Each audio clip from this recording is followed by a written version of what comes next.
And we are back on another episode of the Owner Meeting Podcast. I'm Christian, your channel host, joined today by Caleb Hommel. Caleb, good to see you again, man. Appreciate you having me back. Dude, Caleb and I have done 9 deals, I think 8 or 9 deals. We're closing another deal here on 81 units next Friday, which is a week from the filming of this episode. Dude, how many units will that put you at, roughly? 413. 413 units, 23 years old. You crossed millionaire status at 22 in your portfolio, so this is just going to increase. Have you done the math yet for how much net worth the 81 and the 144 are adding to your total net worth stack? I haven't done it yet. Last time I checked, it was closer to 1.5, so this has actually pushed me closer, if not over, around that 2 million mark. That is so. First of all, congratulations! Absolutely incredible. So Appreciate you are it. close to being a multimillionaire now. Two is technically multi. You're sitting near multimillionaire status. You started buying 4 years ago. Is that correct? Dude, it's hard to remember at this point, honestly. I don't remember. It's hard to remember time in real estate isn't all we did. It was like 18 going on 19. I joined the mentorship. So yeah, it's been like a little over So 4 you would have years. closed that first deal in 19. You recently turned 23. So you're sitting probably just under 4 years. Yeah, like 3.5, 4. That's amazing. And then like you said, you started at the very back end of 18. So you've been working at it for just over 4 years. You've owned real estate for just under 4 years. Dude, that's ridiculous. I mean, that is a ridiculous portfolio. And a lot of these portfolios are joint ventures where you have high equity stakes. This isn't, I see people online be like, oh yeah, I have 5% of the GP that owns 20% of the thing. It's not that. I mean, you have like, I think the 20, minimum 30, 50%. Yeah, I think the minimum stake I have in some is like 15 to 20% on like larger deals. And obviously, if you get larger deals, like diluting equity is kind of something that happens as you have to bring in more and more capital. But overall, yeah, I definitely have more than like 2% of a deal on everything. What deal are you enjoying the most? You've closed. I'm going to give everyone a quick recap here, but tell me if I'm missing any. You've done an 8, a 10, a 10, a 25, 26, 44, 76, 144, and then you're about to close this 81. But of all the ones that you've closed and operated already, which has been your favorite? That's a good question. Out of stuff we still own, dude, I think it's honestly the 44-unit senior village community. I've just found the senior deals, one, they're the most stable, so they're the lowest stress, which is always a benefit in business. Other than that, yeah, I think it's just that one. It's really cool. I don't know if you remember when we got photos of like the fall or Christmas party or a party for like the seasonal party. That was one of the coolest things I've ever seen. Like, I'm like, oh, these tenants actually come together, and it's hard to get lost in the numbers sometimes. You look at tenants as numbers on a spreadsheet and these things, but it's like, no, these are living, breathing people, and we're providing them a really awesome place to live, and they're even having like seasonal parties. Yeah, this is one of the cooler things, like sentimental wise in business I've ever experienced. Yeah, well, and unfortunately, occasionally because it is a senior living, the living and breathing part it happens a little bit less from time to time. But that's the satisfaction much the turnover we ever have at the building is which is great if you're in a position where you can find the place that you want to live all the way through to the end of your days. That's pretty. I feel like that's a pretty good community. I mean, the satisfaction on the landlord side too. It's like, man, I'm providing like people places to live where they never want to leave. I'm like, yeah, that feels pretty cool. Yeah, running bingo nights there. I think I agree with you. For me, it's between the 76 and the 44. The 76 is a much harder project. A lot more work. The 55 plus community is so fun because a lot of them, one, they know how to be tenants by now. They're 55 plus. And there's a lot of people like in that demographic. Either you did the thing where you saved, you bought your house, you did your retirement, or if you're renting over 55, you're typically on fixed income, you're retired, you don't have, you're maybe not as well off as some other people of that demographic, but you're typically a pretty good clean tenant. Our unit turn costs there are like nothing on the rare occasion that we have turnover. Absolutely. And it's like if you're a 55, like let's say 65-year-old person, I find it very in my head. I imagine a 25-year-old kid who's a deadbeat versus 65-year-old grandma on Social Security. Who's going to damage the unit more? I'm like, grandma goes all from the long journey of her bedroom to the couch and back a few times a day. It's like, doesn't leave the house much. Maybe goes on her little scooter a few times a day. But it's like, it's just such an easier tenant mix to have than some of these like we're buying these low income and we're buying these affordable properties. And it's like some of those, it's like, okay, we got to go in and clean house and provide a little bit of order here. And they kind of go into an area and clean it up. The seniors are just, okay, cool. Like, do I get bingo night? Do I get a ride to the food bank? Like, it's a lot easier to deal with. Well, and this is something that I think a lot of younger guys miss, this 55 up niche, because that's our next deal we're closing. The 81 units also 55 plus. Their occupancy is 100%, 100% collections, which means they have no delinquencies on their books. And they have like a 40-person wait list for an 80-person property, 81. That's there's a huge demand, and I think there's a lot of like we mentioned this already. You're 23. I don't think a lot of 23-year-olds go out and say, "Hey, I should buy a 55 plus community." My tenants are going to be more than twice my age. Who's going to take me seriously? And on my own end, right?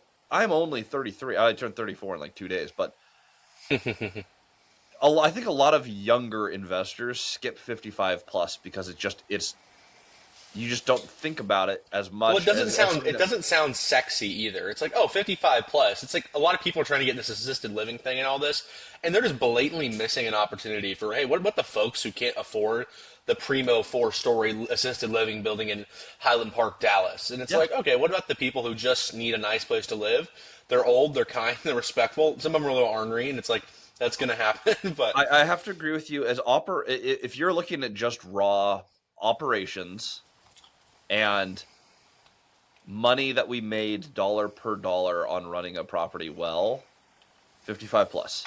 Easy. Hands down, it is simple, easy, can print money. Obviously, you still have to buy right. But absolutely. We bought 44 units for $1.8 million. I mean, the pricing that we bought that for is unbelievable. I agree with you. Best deal we've done. You walk the campus, it's beautiful. The office is beautiful. The Bible studies, bingo nights, Christmas parties, and you can do it all in one campus. So you get to contribute to the community. That's a great pick. My hope is that the 81 unit ends up being basically a clone of that. A carbon copy, yeah, that'd be ideal. I mean, honestly, dude, talk about fitting well into our business, where we have management in-house as well. It makes our skill of hiring good managers in a market like amplified. Because like these 55 plus, at a 76 unit, we're kind of cleaning house at, so to speak. They don't really care as much. Like, hey, the property manager's really nice, respectful, always there on time. But when you talk to a 55, 70-year-old lady, let's say, and Hannah, day in and day out, is there every like whenever she's supposed to be there, she's there. She's nice, she's kind, she's charming.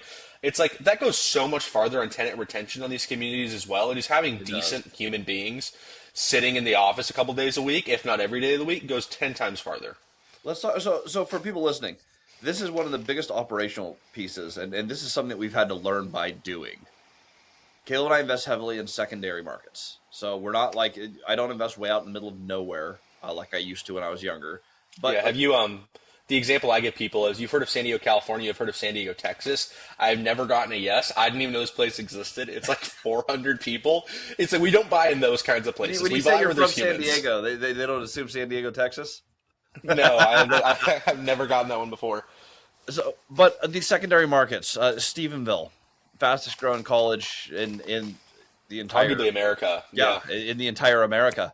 They do fantastic. Their football team just won state. Their high school football team, which is crazy. You have it's like 35,000 person population if you don't count the college, which isn't counted in the census. If you do count the college, close to 60. Abilene, Texas, 180,000 people, rapidly growing market. They're basically big, small towns is what we invest in. Where do you find that you need an on-site? Unit count-wise, where does it make a difference? Because there's certain buildings, like our 25-plex, there's no universe where it makes sense to have an on-site manager. Yeah, it really comes down to exactly like you said. It comes down to like really size of the building. It's really cool with our managerial efficiencies too of having everything in-house. Like 44 and a 76. The 44 does inherently not need a property manager on site, if we're being really honest. Like, we don't need an on-site manager there inherently.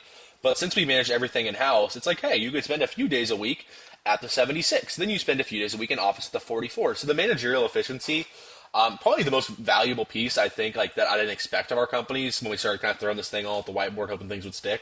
I would say that if you're just buying a standalone building and there's so many answers to this question. If you have a like Stephenville, we've got almost 200 doors there. If we bought heck, we might be able to get away with an 80 unit not having on site in Stephenville. Like truly, like we might be able to get away with that because we have so much efficiency. But if you're entering a new market, like you cannot go in to a deal smaller than that can support a property manager on site. Like looking at deals in Huntsville, Texas, north of Houston, we cannot enter the market for less than like 100 units because it doesn't make sense. There's no managerial efficiency there. We buy a 50 unit. We were actually just looking at one this week. And it's like, okay, what am I going to do? Charge a 1% management fee plus payroll? I'm still way over my budget for that. It doesn't make sense. So kind of a long-winded answer to your question, but again, it just depends on if you already have efficiencies, you already have a team there, you're already up and running. Yeah. And we found like the difference on that 44 unit. The real difference ended up being like we had the right person, and she started taking office hours. We had the hardest time. We were sitting at 5 vacancies out of 44 units, so we weren't heavily vacant, but we were more vacant than we should be for sure. We were sitting in the high 80s for occupancy. We call in our portfolio the 95-95 rule. We want to be 95% of market rent, 95% occupied. That's where we consider the property stabilized and performing. So we're sitting a little bit under our standard, and we were there for most of the first year. It was a significant chunk of time. I remember that as our quarterly meetings. It's like, okay, we haven't had anybody leave or die, and we also haven't had anybody move in. Yeah, we've had like one person move in and one person move out was like the what we'd done for the year. What we ended up doing on that campus, we parked someone in the office, and this is really important to 55 plus as well. We have more applicants actually just drive to the building and ask to rent there and what it looks like. Then we do online calls or anyone through the portal. We're just not seeing the same virtual traffic that we are on other properties. We put the right person there with standard office hours. 2 months later, 100% occupancy. And we maintain that. Someone moves out, someone passes away. It's filled within probably at least within a week, moved in within a month. There's a lot of lag it's time very for moving that I found, but and it's very quick. And like all these people out there, like we were actually Christian and I had an owner meeting with the property manager who's done 25,000 units at one point in time. And about just like it's still a people business, and even more magnified with seniors. If my grandma's looking for a place to rent, by the grace of God, she has a house, but if she's looking for an apartment, she's not calling. She's driving there and seeing, hey, can I talk to somebody and figure this out? AI is not a solution for seniors in any way, shape, or form. No, it's you. If you're doing a senior property, I think it needs to be a bigger one. If you try to do like a small one where it's too small to have an in office, I think you're probably going to really struggle. You actually do want common areas, you want common spaces, you want some sort of event space on the campus. It doesn't have to be huge, but you need to have common area and you need to have on-site leasing. We found that was the most important thing for that 55 plus. I want to talk about this owner meeting thing. So we're sitting here on the owner meeting podcast. I built the whole business. I started my career talking to Gary Mann in Moses Lake. He owned over 100 rentals. I wanted to own over 100 rentals. Gary's in his 70s. A lot of what I did in the beginning is I modeled what Gary Mann did over the first 50 years of his career, or I guess 40 years of his career. I modeled that and was able to do it in 2 years, not because I'm awesome, because Gary spent 50 years refining his model and he passed the knowledge to me. And so we start this whole owner meeting podcast doing exactly that. So when we need to do something, we're talking about buying an office building. We're going to see, depending on how negotiations go here in due diligence, whether that happens or not. But I'm talking to people who own office. We're scaling our PM company. What do? Do you muscle it out and read a whole bunch of books, or do you just take the cheat code? Go to the people who've already built the business that you want to build. Kayla, how did you find this individual? Because you actually booked this call for us. Second person that we've talked to who's built a huge PM company. 25,000 units. Do we remember how long it took him to build that? I think it was like 10 years plus. It was fairly quick for that size units, but still an extended period of time. So a little over a decade. 25,000 doors. If you guys are curious, I looked at some comps for what those sell at. Some of those companies, when you have your exit, $25 to $40 million is what he was a big fish. At the very least, very large fish. Yeah, that is the value that he created in a decade. So if you're looking dollar per dollar of what you created value-wise, I think most of us would put in the work to do that, right? Now, what if you could do it faster, learning what he learned? So, Caleb, how did you find this guy? He's actually very close friends with our favorite broker, Garrett, best broker in Texas and kind of in the United States. He does a lot of stuff in the South. Yeah, by far, he's the broker in Texas. He doesn't live in Texas. He's in Oklahoma. Yeah, in OKC. Best broker I've worked with to date by far, not even close. A little I rough agree. around the edges, which I think Christian and I both prefer. So one of the guys actually at his brokerage who does very very little brokering on the side. It's basically clients from his PM company who need some help. He works with Garrett at the brokerage, not in office. The guy lives in Arkansas, and talked to Garrett like, "Hey man, really trying to grow this PM company." Oh, you should talk to Dave. Cool. Let's set up a call with Dave. Literally got the call booked the next week, and we're talking to him. And tons of insights. And the takeaway from the meeting, and this is just like every single real estate owner meeting, the takeaway from the meeting was like, hey, there's some things you guys are doing right. There's some things that you guys should double down on. And if you need anything else at any point, you have my number. Give me a call. And that's literally to build any business. That's all you need. You don't need 1,000 people giving you feedback, though. You can always listen to the owner meeting podcast. We'll cover a whole ton of people here. What you really need is you need 2 or 3 people whose model that you really like that you want to follow, and you get them in your corner and you ask for help. And it is very, very, very common for these people to want to help. They give you a lot of knowledge. They built the business, especially these guys or gals who have retired. Caleb and I have talked to a lady who had 80,000 doors in her PM company named Kathy. Some of these people have built absolutely massive businesses. And if you can take that knowledge and you can use it to compress time, this is like you can build 8, sometimes 9-figure businesses in less than a decade. It's hard, but like if you look at the pay scale, that's pretty good. Our PM company, I I don't mean, know if I've shared this online, but like Caleb and I have 35% stake in our PM company, and then our between our designated broker and our leadership, they have the rest of the remaining equity. You have a $30 million exit and you own 35% of a company. That, frankly, that doesn't doesn't suck. suck. Yeah, I would at like to all. get And there like, faster rather than slower. and it's talking about simple takeaways and just like overlooking basic things like, hey, probably need a revamp on the website. It's like, cool, that's great feedback. If you're going to talk to an owner, one of the first things they ask, hey, let me see, hey, can you send me a little bit more information about you? And it's like, okay, you want to make sure you have something presentable that looks kind of badass. Other than that, just like it's a people business. What did he say, Christian? For the first 5 years, he never hired outside management. It was promoting internally. It's like, hey, the on-sites turn into the regionals. The regionals turn into the managers. The managers turn into the VPs. The VPs turn blah, blah, blah. It's like everything Well, was done internally based off people. and I'll tell you this: being on because I'm on year 5 of owning management companies. I've successfully actually built, scaled, and sold my first one. Certainly not for $30 million, but I have actually sold my. I've actually gone to a private company and done a transaction before. So I've done this once before on a small scale. When you are doing the hiring and firing on the PM level, it's a ton of hiring and firing. It is so hard to find great PMs. So when you find one, they tend to make really good regionals. I would say it's a 50-50 on a regional, whether they're perfect as a regional or they're actually a good candidate to move up as a VP. Certain people just are, sometimes there's a perfect role that they're awesome at, but a great PM almost always makes a great regional. And you're going to hire and fire 4 PMs on average before you find someone who's great as a regional. So Absolutely.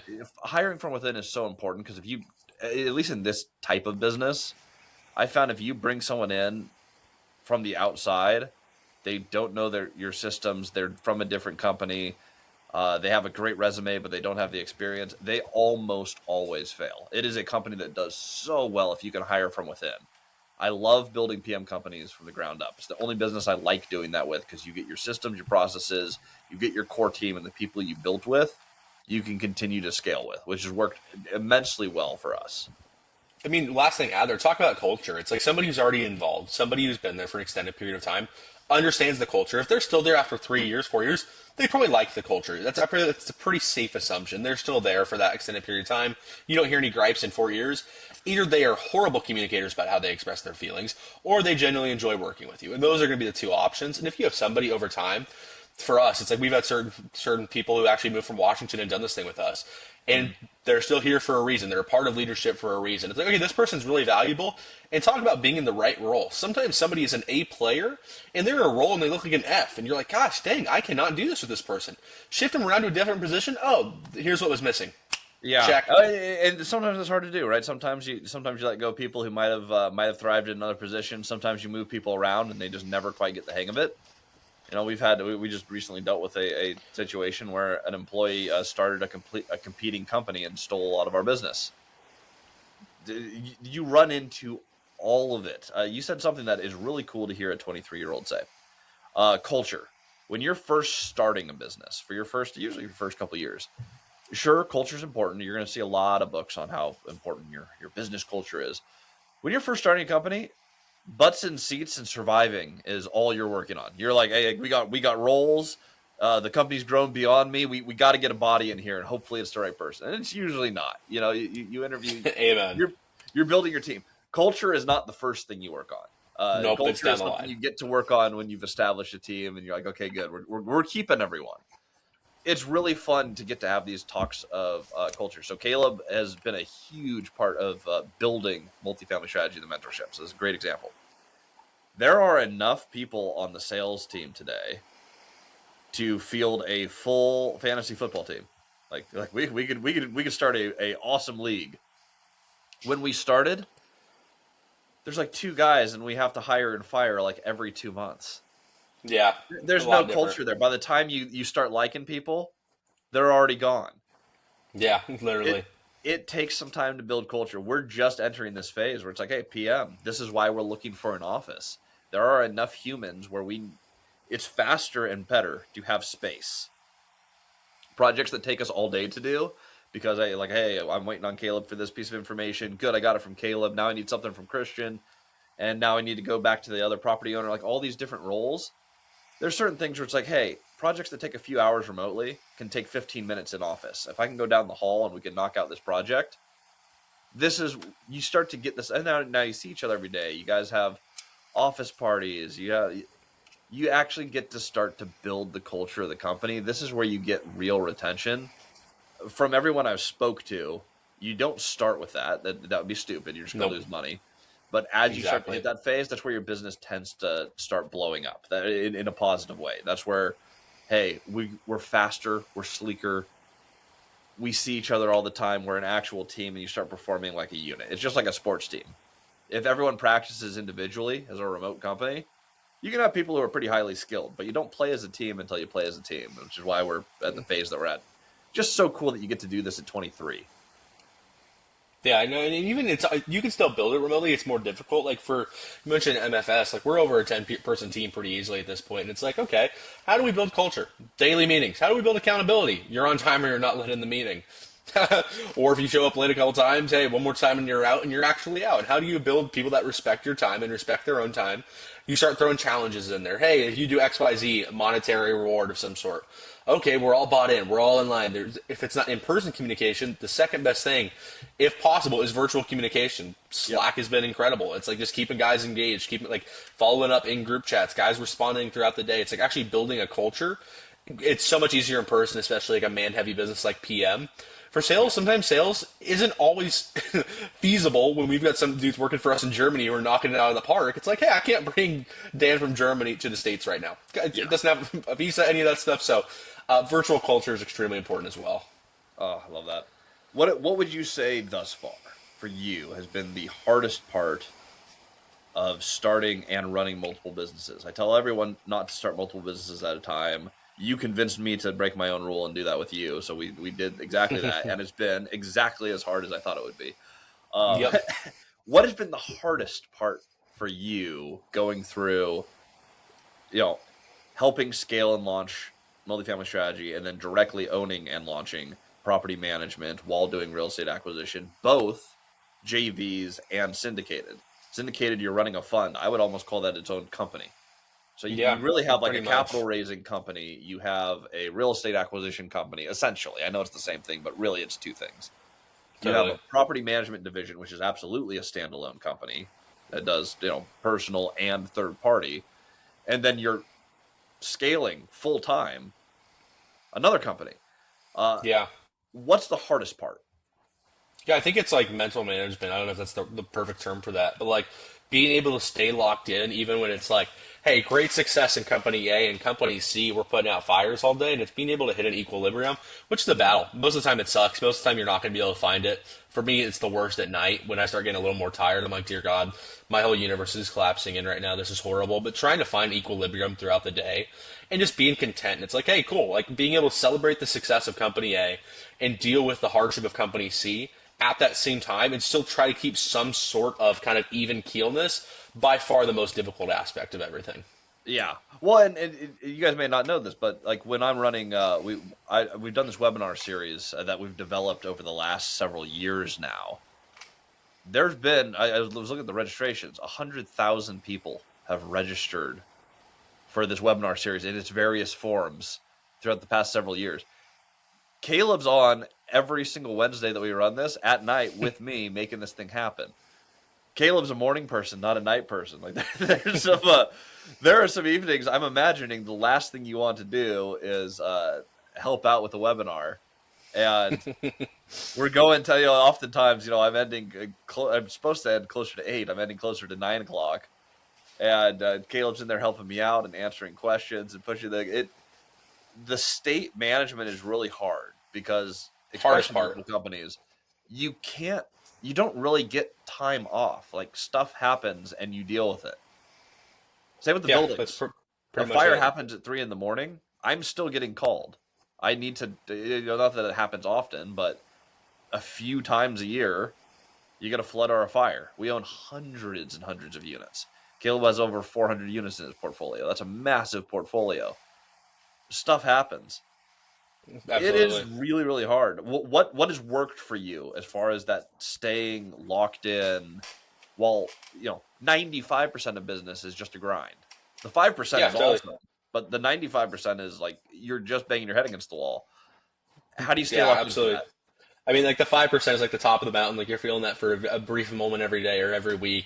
Most of the time, more than anything, it's like you're kind of in that middle phase of grind, head down, dose the grinds, then not thinking. Then another vast portion of it is, hey, feeling kind of this sucks. You're not happy. You're not joyful of certain parts of that. For me, it starts in the morning and just spending time in the Word. Like seriously, if I'm spending time Oh, with God in the morning and realizing like, because business is great, business is fun, business is cool. I wouldn't I wouldn't devote my career, my profession to anything else. But there's something more than this. We're not here for a billion years. We're here for like 100 years tops. And it's like being able to set my mind on something else in the morning. Like, hey, what am I doing this for? Who am I doing this for? Why am I doing what I'm doing today? And being able to see like, hey, does that align with God's will and what God wants for my life? Man, that makes a total difference. When the storm's like whether it's partners are being turds, tenants are being turds. People are the hardest part of business because inherently people suck. So it's like dealing with that stuff throughout the day is the thing that gets me more than anything. When people or customers or just whoever's being a pain in the butt, and it's like, okay, when that's going on, how can I treat them as how God's will for me to treat them, how God intends for me to treat them, and like go through that storm and be like, okay, I'm going to make it through this. This is temporary, and being able to set my mind on something a lot more important than business is the only way I know how to get through. Like some days, dude, it's like a 12 to 16 hour day of pure slogging it out. You don't even get the 5% at the top of the mountain. You're completely underwater. It feels like all day. There's no other way to hmm. make it make it through than that, in my opinion. Oh no, I love it. Yeah, well, and that's sticking with the best book of all time, which I usually have behind me here. But I was like, where's the Bible? Oh, right, it's out in the living room because I'm reading it. Uh, it misses the podcast background too often because it's in use, which is a good place for it to be, dude. Yes. That's hard to replace. If you're listening to the podcast and you're like, well, I mean, I'm not a Christian or I don't have faith, so that doesn't really apply to me. First of all, hard recommendation: find your faith immediately, and Yep. I would start there. But that practice of getting centered and understanding what you're doing beyond just the business, at the end of the day, you're worth. Again, we just covered this, right? You're worth about $2 million. There's a point as a 23-year-old worth a couple $1 million. You don't end up needing more money pretty soon. Like you're entering the point. You still have some hustle in front of you, but you're getting to the point where you're like, when it gets hard, more money is not going to be a fantastic motivator. You, Yeah, you need not to at know all. why you're doing things beyond business. Otherwise, you hit a certain point and you just stop. And I've seen people do it all the time, and it tends to be people who don't have any other driver than I want to compete or make more money. When it gets hard, those things don't hold up. You need to know Yeah. exactly what you're doing and why you're doing it. Totally. It's like people talk about like I think the term that got really overemphasized over the last decade and a half was just I haven't been in business for that long, but just saying stuff is what's your why? What's your why? What's your why? And it's like there's some kind of corniness to this, like, hey, this is a little overplayed. And there's also some truth to it. It's like, hey, if your why is hey, I want to make money, That's not a very deep why. Like it's No. truly not. Like, cool. Go do something else. Like if like honestly, you could go like not endorsing this by any way stretch of the imagination, but you can commit crime, steal drugs, blah blah blah. There's a million different ways to make money. But it's like if you actually have a why that's deeper than bigger than you, and you have ethics that are bigger than you, and you have a goal that's bigger than you, that's how you get through the tough days. Not I want to make more money, and then as soon as stuff hits the fan, you start bowing out pretty quickly. Yeah. Well, and I had the privilege of seeing that with my first the first ever mentor I had when I left the 9 to 5. I went to work with an entrepreneur to help them launch. So I mean, kind of like I did a hybrid exit of the 9 to 5. I worked for an entrepreneur in a 9 to 5 role, starting a company. So it was like Right. I consider that like my master's degree in starting a business. It's like, oh, let's go out with someone who's done it and start a business. Right. Stuff got hard. They went like ultimate give up. They went in and I won't name names, but they stole security deposits from their PM Which is company, highly illegal. which is Felony. federal crime, Yes. stealing money, uh, embezzled from his other companies, bought planes, cars, left the state, and tried to hide. Like I have seen people give up on incredible levels, and I'll be honest. When I first met this person, their full intention was, hey, I want to create an amazing culture of work. They loved their businesses. They were a joy to be around.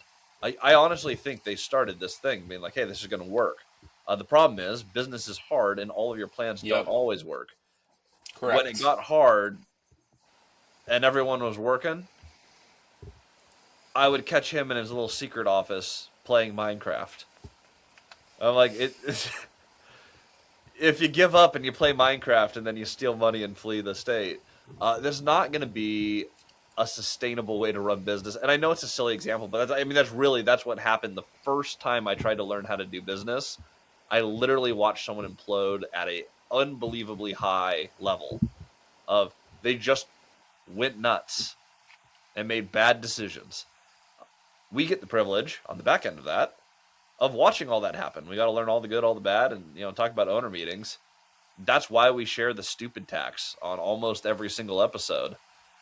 Is you can learn a lot of things about what not to do, and if you avoid those Absolutely. mistakes and build the same business, you can end up with an amazing business. I learned how to start a Totally. PM company and hire from. I had a great PM company. I got to learn a Yeah. lot about how to run. Learning from quote unquote the wrong mentor. I got a lot of value out of that, and that's one of the questions I asked myself today. I'm like, sometimes there's, especially in creative finance, there's stuff you can do and there's stuff you still shouldn't do. I ask myself, would this guy do this? And if so, then we're like, we're probably not going to be the right side of ethics. So Totally. yeah, just It's because you and can those doesn't mean you should. guys. Absolutely, it's those guys are the guys when you start squeezing something, so to speak. That's when you start seeing what comes out. And for the guys like, we won't name the John Doe Christian speaking of, but when you start squeezing them and stuff starts hitting the fan, and it's like if it's a one-time thing and the guy needs to catch a break and he's in the middle of the day playing a game on his phone or whatever, cool. It's when pattern recognition happens and it's like, hey, this has been 4 times, 5 times I've seen you doing this now. It gets ugly, and those are typically the people in business. I had this really ignorant thing when I got into business. I'm like, there's gonna be no problems. It's sunshine and rainbows all over the place. It's you never get that's not real for anybody thinking about it. It's hard, it sucks most of the time, but you get to pick your problems. Like with PM, we are choosing a different set of problems than somebody who runs an AI startup business. Like we picked the lane, we picked the problems we deal with, and it's the guys that usually think it's going to be all sunshine and rainbows, and they continue to believe that, and then they have this rude awakening of it's not sunshine and rainbows and la la landing singing kumbaya, and then they start getting squeezed, and then you start seeing the good, bad, and everything else start coming out of them. Yeah. Oh, Caleb, it is fantastic having you on. Uh, Guys, the reason that I have Caleb on, and I bring Caleb on quarterly to the podcast. So we've seen him multiple times as a recurring character. And not only is he my business partner, I think it's such a great example of what you can do in a very short period of time. He started at 18. He's 23, like recently turned 23. Since I've met him, he has found his faith. I was at his baptism. I was at his wedding. He's been married. He's gone from, I remember that first deal that you did, you put the down payment on a credit card, which I do not recommend. Uh, but Caleb did not have the like $6,000 or $7,000 to put down on a property. He's made millions of dollars in a 4-year period without a college degree, without all the advantages that one might have. Like he went from no money to lots of money. I'm not calling it get rich quick, but you built a shocking amount of wealth in a relatively short period of time. It is such a great example of what is achievable. It's something that I was never able to figure out in my career. Like I did the whole college 9 to 5 grind for 8 years to build a $500,000 net worth by the time I started on my first significant apartment project at 29 years old. You can compress time if you learn from the people who've done what you want to do. Caleb joined the mentorship group with me, and I'm not saying like Christian's the perfect mentor, especially back then. But Caleb found someone who's done the thing that he wanted to do, and he learned, and he compressed time from what I did. And I did it Right. with Gary, and I'm sure Gary had multiple mentors before him who've done it. If you can just accumulate and apply the knowledge, that is the one thing that Caleb is just incredible at. You can go from idea to concept. We get out of meetings, we have ideas. Usually by the end of the meeting, Caleb's already texted and be like, hey, so I've already knocked out this, and this is in motion. Hey, we're launching a new product. Awesome. I know you haven't actually like finished the product or created a landing page. Just so you know, the boys and I have already sold 3 of them. So you better get that done because you now have to deliver in a week. That is the one thing that I have learned, and it's been reinforced by my relationship with Caleb. That lag time between, hey, I have an idea, and hey, we're going to go out and do it. For Caleb, it's there is no lag. Within the same meeting that we talk about doing it, it's already starting to get done. If you can do that, you will end up with a business like Caleb. If you're listening to this, being like, man, I've thought about going into real estate or buying a bigger apartment complex. I've been thinking about it for 2 or 3 years. The only significant difference between you and 18-year-old broke Caleb is Caleb started working on it the second he decided that he wanted to go buy apartments. That's the only significant thing about Caleb that is unique and different. Where I'm like, sometimes I'm like, oh, anyone can do this. You can't if you don't have that. That is a thing that Caleb has really taught me and reinforced me. So Caleb, I appreciate you being on the pod. I appreciate all your insights because you've gone through more business than most people will go through in their career. Yeah, most And you have a 23-year-olds for sure. long time to go, bud. You got you said we might live to 100, so you got about 75 more years of play in you. You got some Who time. knows? If Bill Gates starts doing all this weird stuff, maybe we get longer. But the last thing I've got to just wrap in that, it's like speed to like idea and execution is like the number one thing in business, and it's a sense of urgency, but it's not rush. And it's like a lot of people have this misconception of like, I'm one of them. I want to be at X amount of units, X million in real estate, X AUM, whatever metric we're going to use by a certain age.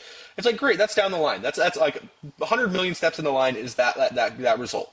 But it's like taking like urgency from steps 1, 2, 3, and it's not a rush. It's taking your time. Like there's stuff like I figured I would have a certain X amount of units, X big portfolio at 23. I want to hit X amount of net worth at 25. Granted, those goals probably haven't come true yet. They might. It'd be really cool, like hit $1 billion in net worth one day, like as a goal. But it's like speed to idea to execution is the most crucial thing. But just don't rush through it. If it's a really stupid idea, like you should go like stake people's security deposits and buy a plane, let's probably hold off on executing that idea. But just taking it one step at a time and how quick you can go from step 1 to 2 to 3 to 4 to 5 to 6 to 7 to 8 to 9 to 10 is like literally the name of the game. Absolutely. Well, guys, that webinar that we run, we've been perfecting that. We run that on Wednesdays. If you want to check out the next one, you're listening to this podcast, the link for that is multifamilystrategy.com/workshop. If you go to that site and we have an upcoming webinar, that will show up there. So whenever you're listening, it's almost every Wednesday I go live on that, and I'll always be tweaking it and iterating it. So if that is something that you're interested in, check that out. Again, multifamilystrategy.com/workshop. You guys want to join our free school community? Just check out Multifamily Strategy Community on School. About 3,000 people there talking deals, Yeah, it's grown a real lot. estate, setting goals. Yeah, and growing. We have no marketing budget that goes through that. That is an organic community of 3,000 people who have joined and set that up. Tons of free resources, calculators, mini courses, all the stuff that you're looking for on the education side lives there. A lot of it lives there completely for free. So you can connect there. Multifamily Strategy on School, SKOOL. This is the Owner Meeting Podcast. We do this meeting so that you can speed up your journey wherever you're trying to go, especially if it's real estate and multifamily. But learn from the people who have done the thing that you want to do Caleb's one of the people who's done a lot that I think a lot of people want to do, and he's done it very, very young. So, Caleb, thank you for joining us. You guys like, subscribe, do the thing, and I'll see you on the next episode.